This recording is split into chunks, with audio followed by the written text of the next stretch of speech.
Assalamualaikum warahmatullahi wabarakatuh. Waalaikumsalam warahmatullahi wabarakatuh. Bisa bersama Bapak Ismail Satrianto Angga Praja di sore yang sangat cerah sekali, alhamdulillah. Dan tentu di sore ini kita akan kembali lagi untuk melanjutkan tentang tema-tema bagaimana meningkatkan pendapatan setiap hari ya.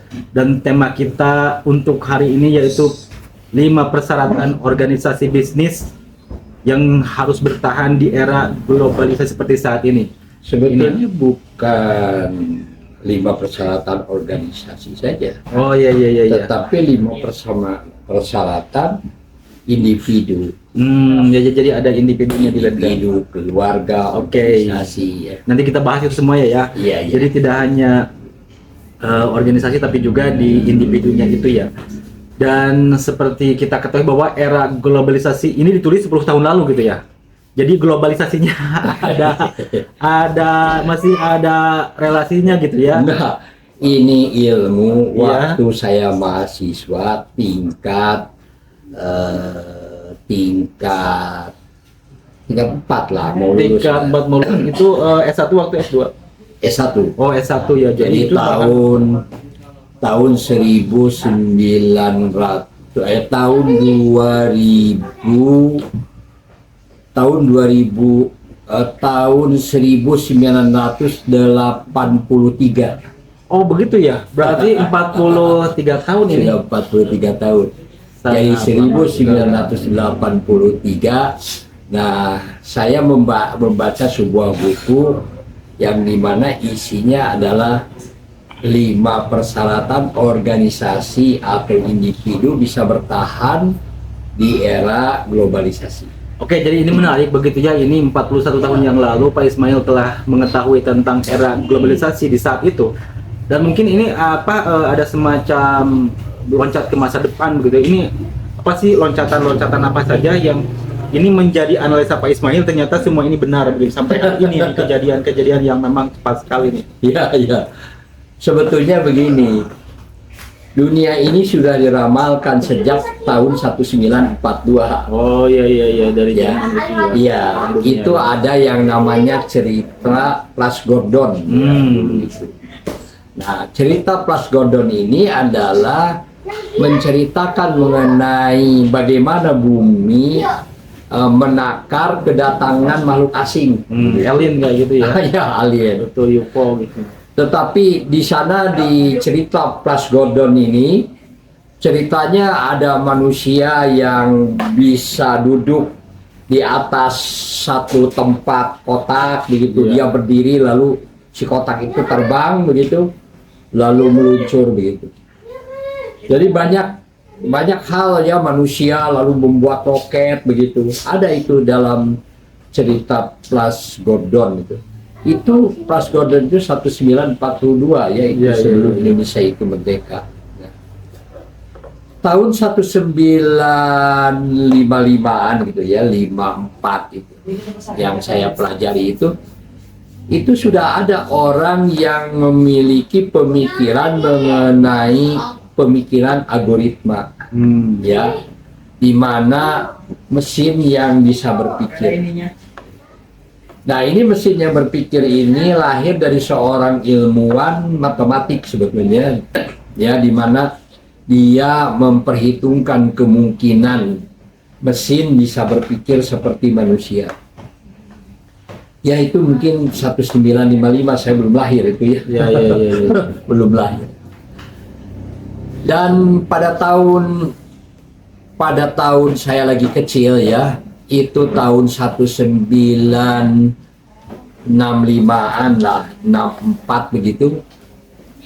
Itu luar biasa ya, ada sebuah loncatan teknologi yang luar biasa ya. Yang tadinya kita ini menerima berita itu melalui radio, tiba-tiba ada TV. Ya, ada kotak yang bisa Dilihat. kotak yang bisa ada gambarnya.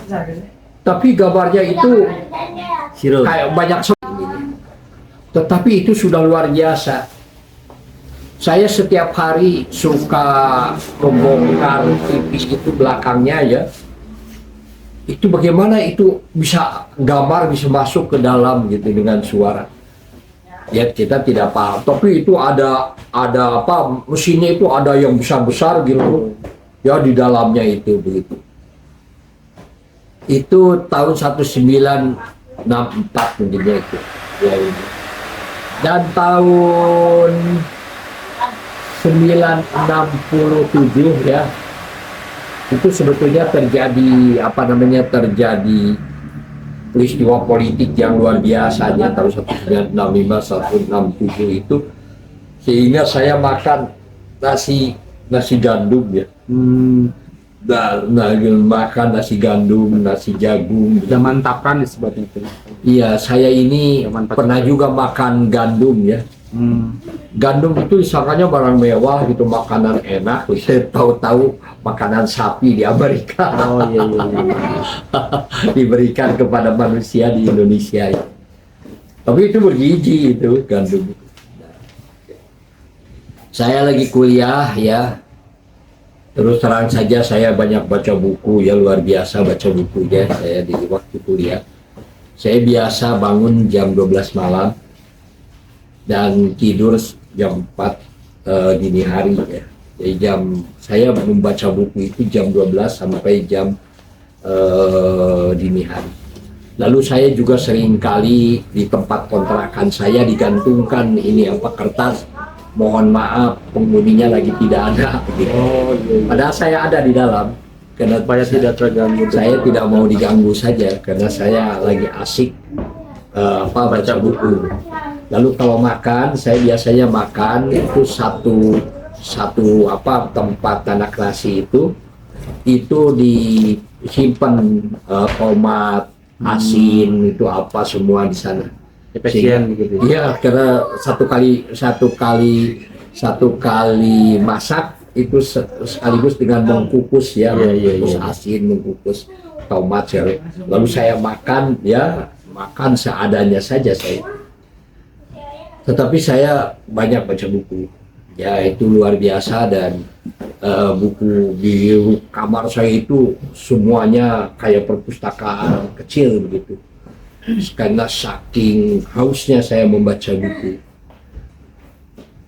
Nah ini dalam buku-buku yang saya baca itu diantaranya ada yang namanya organisasi development ya, pengembangan organisasi ya begitu. Jadi ada pengembangan organisasi development dan organisasi masa depan. Di sana diceritakan bahwa dunia ini akan terjadi globalisasi. Apa itu globalisasi? Saya juga tidak paham itu apa itu globalisasi. Cuman diterangkan bahwa bumi ini akan mengecil. Bumi itu akan mengecil sehingga satu sama lain saling berhubungan. Saya sama sekali tidak paham itu. Apa itu yang saya baca itu ya, globalisasi itu diterangkan karena kemajuan teknologi lalu akan terjadi globalisasi. Karena pada waktu itu masih pakai mesin ketik ya ininya kalau buat skripsi itu pakai mesin ketik dan sebagainya, belum ada komputer ya. Telepon itu digoyang-goyang gitu, diputar-putar gitu. Halo.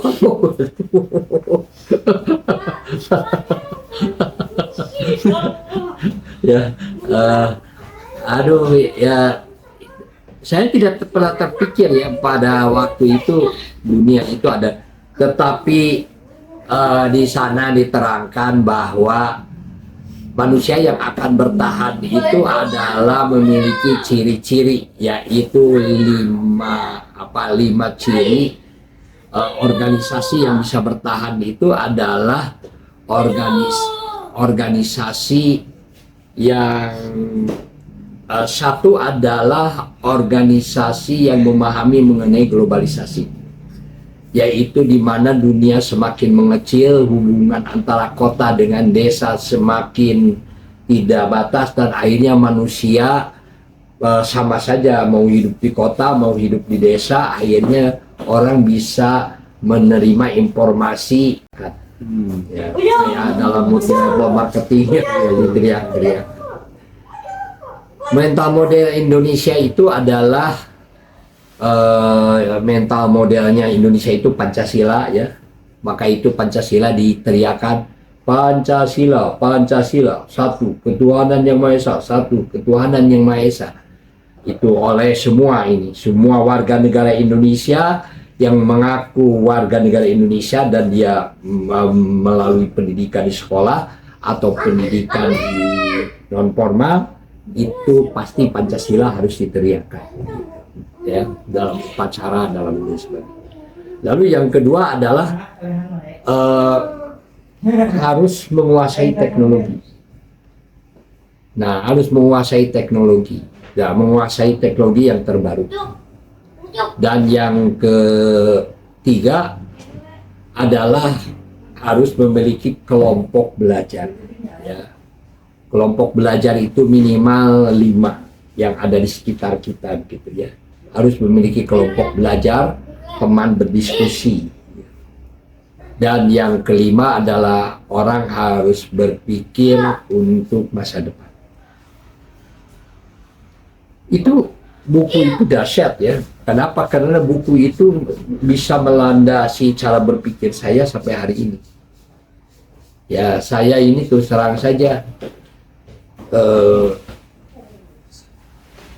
mengelola sebuah organisasi apapun itu tidak terlepas dari buku yang dibaca, yang saya baca ini, yaitu dimana Kucuci juga sama ya. Kucuci juga sama, ada mental model ya. Mental modelnya sekarang sudah tidak pernah diteriakan setiap kali rapat ini, padahal mental modelnya you cuci jasa Loni kiloan terbaik bagi semua orang, yes. Nah, itu mental model ya. Jadi itu 5 persyaratan organisasi bisa bertahan. Nanti kita bahas satu persatu ya, boleh ditanyakan, boleh Ibrahim, Yuli juga boleh bertanya ya. Kita membahas satu persatu. Ada 5 persyaratan organisasi efektif. Sebetulnya itu yang tadi itu termasuk diri sendiri juga sama. Kalau kita ini diri ya, jadi manusia begitu. Satu, kita ini tidak memahami globalisasi. Siapa-siapa yang tidak bisa berubah akan dimakan oleh perubahan. Ya, sedangkan di Indonesia terlalu banyak yang tidak bisa berubah. Ya, manusia-manusia itu. Tetapi sudah dipastikan orang yang tidak bisa berubah akan dimakan oleh perubahan. Ya, itu. Yang kedua, harus memiliki mental model manusia itu. Sebetulnya Muslim kan punya mental model. Satu, mental modelnya adalah yang suka diteriakan itu adalah adat. Kalau kita ini diteriakan Allahu Akbar, Allahu Akbar, semua Muslim sedunia harus mengucapkan Allahu Akbar, Allahu Akbar. Kan sama itu mental model sebetulnya. Jadi sebetulnya Rasulullah SAW sudah lebih dulu. Ya, lalu yang menarik kan ada hayya 'alas shalah, hayya 'alal falah. Wah, dahsyat. Mari kita sholat, mari menuju kemenangan. Wah, hebat ini Muslim. Ya. Tapi kenapa umat Islam itu tidak terjadi perubahan yang luar biasa dengan adan itu? Kelihatannya lalai ya, tidak memahami tentang mental model itu. Dan sekarang saya lihat kalau ngomong adan itu, orang-orang sudah tidak lagi mengucapkan Allahu Akbar, Allahu Akbar, Allahu Akbar, Allahu Akbar. Nah, itu sudah jangan diucapkan baik oleh wanita maupun oleh laki-laki. Ya. Nah, ini.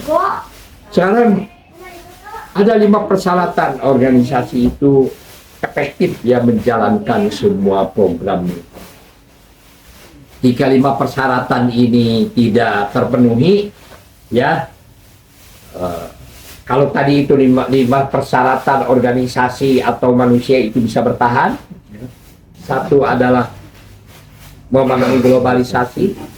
kedua adalah memiliki mental model, ketiga adalah menguasai teknologi, keempat adalah memiliki kelompok belajar, yang kelima adalah dan Punya visi dan misi. ya berpikir untuk masa depan, itu punya visi dan misi.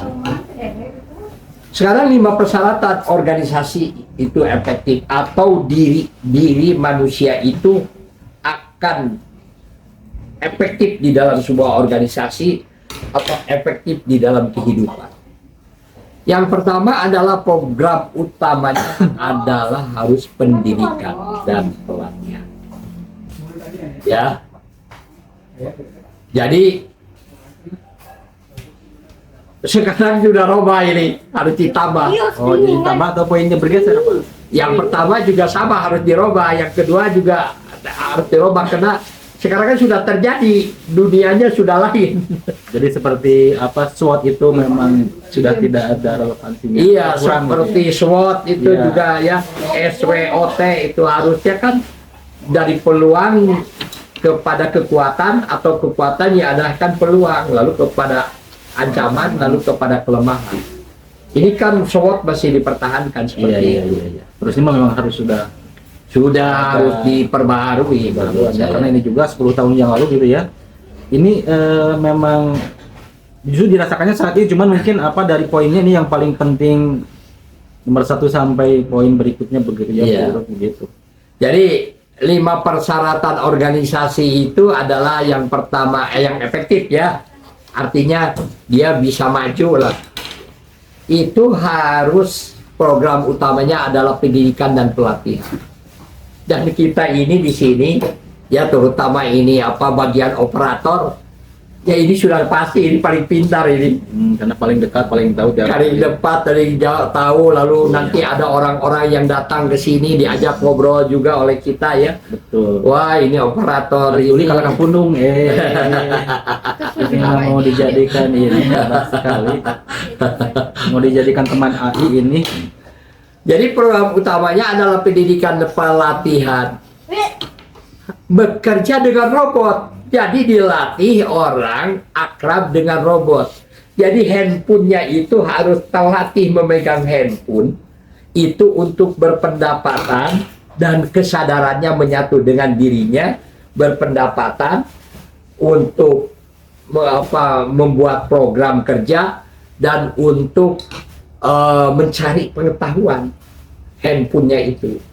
Jadi kalau dia tidak terlatih atau sudah terbiasa orang itu melakukan kedunguan, melakukan kebodohan, itu handphonenya pasti nggak ada manfaatnya bagi dirinya.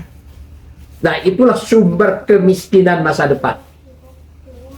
Menurut saya, orang yang tidak bisa menggunakan handphone itu benar-benar akan miskin itu. Ya. Dan sekarang sudah terlihat. Ya, teman-teman saya ya, saudara-saudara saya yang dimana dia tidak bisa menggunakan handphonenya dipakai untuk dimaksimalkan untuk berpendapatan, mencari pengetahuan, itu sudah kelihatan, sudah nyata ya. Ya, orang itu seperti kena ini aja sudah kehilangan kesadaran saja. Ya. Jadi kalau diajak ngobrol sama saya ini nggak nyambung ini. Kenapa? Karena pengetahuannya dicuci otak, ya. Dicuci otak. Jadi program utamanya harus pendidikan dan pelatihan. Sekarang ini ditambah bekerja dengan robot dan dunia digital dalam mengembangkan bakat, keterampilan, pengetahuan, sikap, dan nilai. Jadi ya, sekarang itu harus menggunakan robot dan HP. Sekarang gini, kalau organisasi sekarang seperti Kucuci tidak bisa menggerakkan dengan handphone, harus dengan ucapan saja, wah repot menurut saya. Padahal kan bisa saja seseorang mau menyuruh orang lain, tinggal pencet saja ini yang bicaranya dia. Tolong itu yang ada di belakang diambil ke depan. Itu yang warnanya merah. Kan tidak harus pergi ke sana dia. Kalau ternyata dilihat belum ada checklistnya, ya ditelepon saja. Kalau di teleponnya tidak nyambung, pasti dia lagi main game mungkin ya. Karena tidak bisa dia tidak mau. Yang kedua, harus menjadi lingkungan yang akrab dengan dunia digital. Kalau dulu itu harus menjadi lingkungan akrab dengan teman-teman, dengan manusia yang lain. Kalau sekarang tidak, harus menjadi lingkungan yang akrab dengan dunia digital dan teknologi yang terbarukan bagi individu dan kerja tim, sehingga timbullah pembaharuan.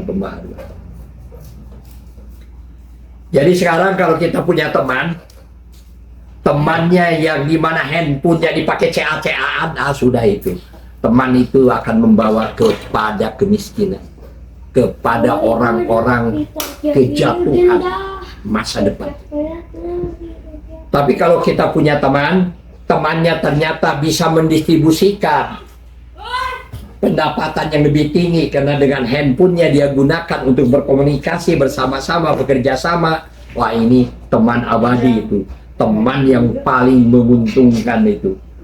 Itu adalah teman yang dalam sholat itu hayya alal falah gitu, mari menuju kemenangan.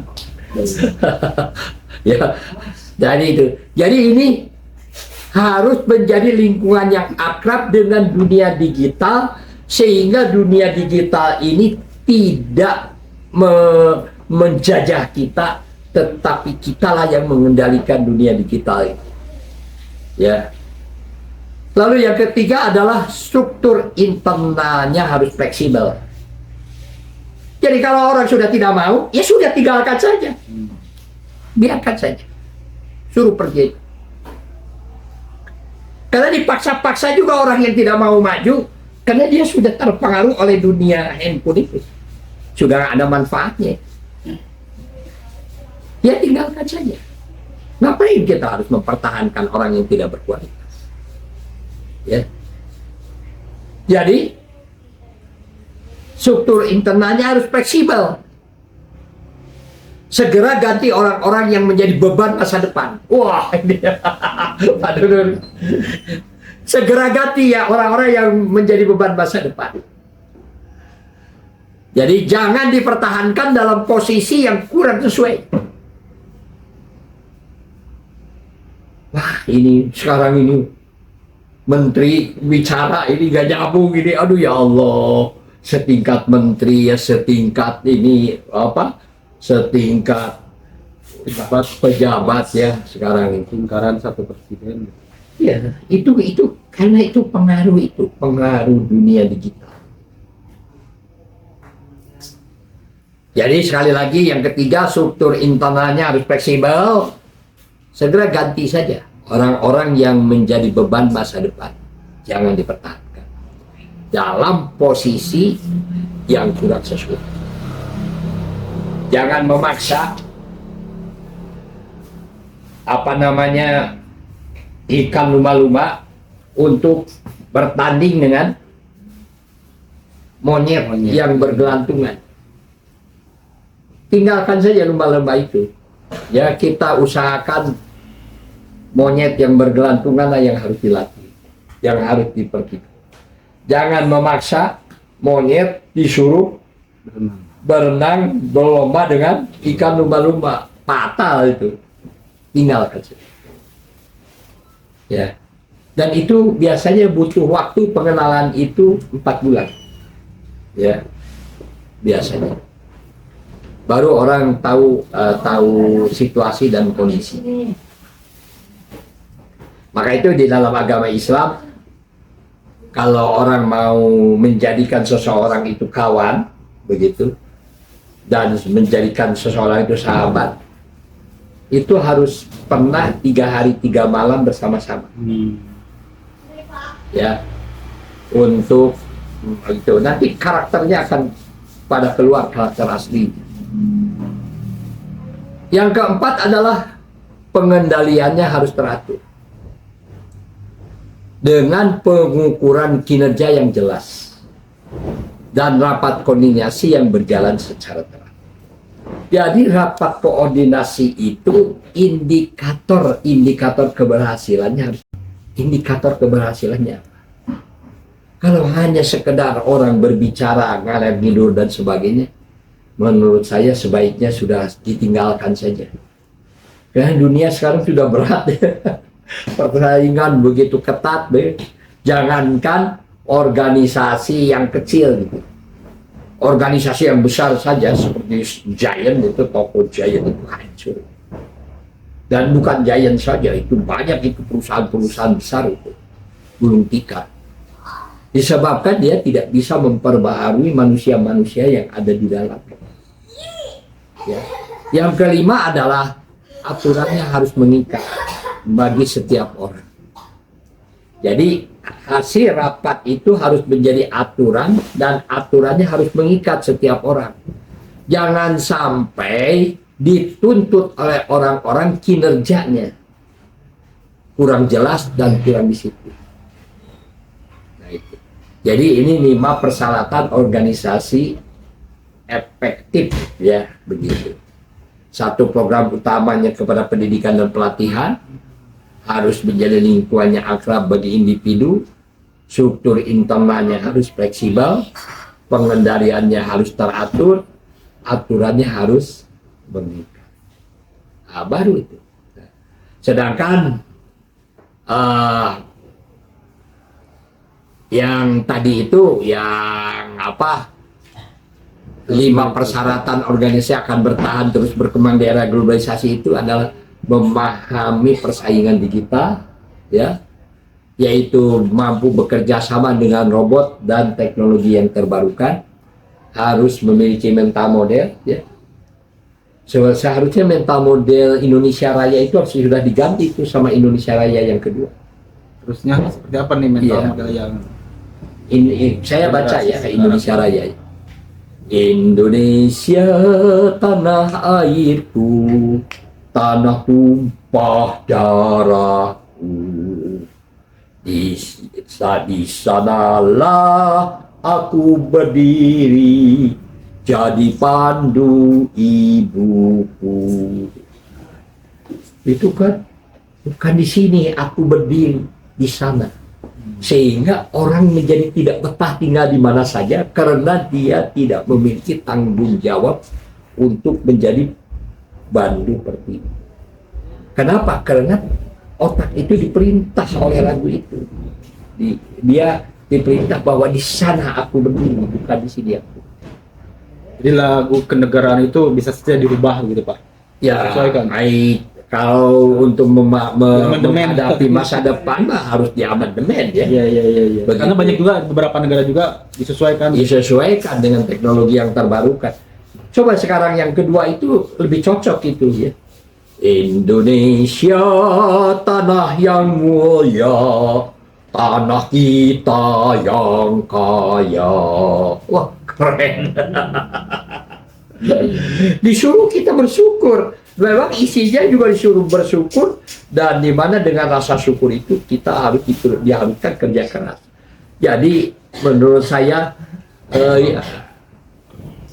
Indonesia Raya yang kedua itu yang lebih cocok. Duplikasi bisa kayak misalkan bendera pusakanya disimpan, ini bendera yang dikibarkan. Bendera yang keduanya begitu ya. Kalau Salinan. Kalau di pusat itu kalau ada pelatihan sekarang ini Indonesia Raya itu suka dikumandangkan 2. Yang pertama dengan yang kedua. Iya. Kalau di pusat. Dan selalu begitu. Nanti kalau ini teman-teman ini menjadi pernah ikut pelatihan di pusat begitu, itu Indonesia Rayanya dikumandangkan dua-duanya. Memang untuk mengubah itu memerlukan pemahaman dari anggota-anggota dewan ya begitu. Jadi dari semuanya harus peduli gitu ya. Iya. Karena itu berpengaruh kepada mindset, mental model. Mindset. Peta ya, peta pikirannya. Tapi kalau Pancasila sudah bagus. Tetapi Pancasila juga ada yang tidak dilaksanakan dengan benar juga. Ya terutama alinea keempat. Ya. Itu alinea keempat kan kerakyatan yang dipimpin oleh hikmat kebijaksanaan dalam permusyawaratan dan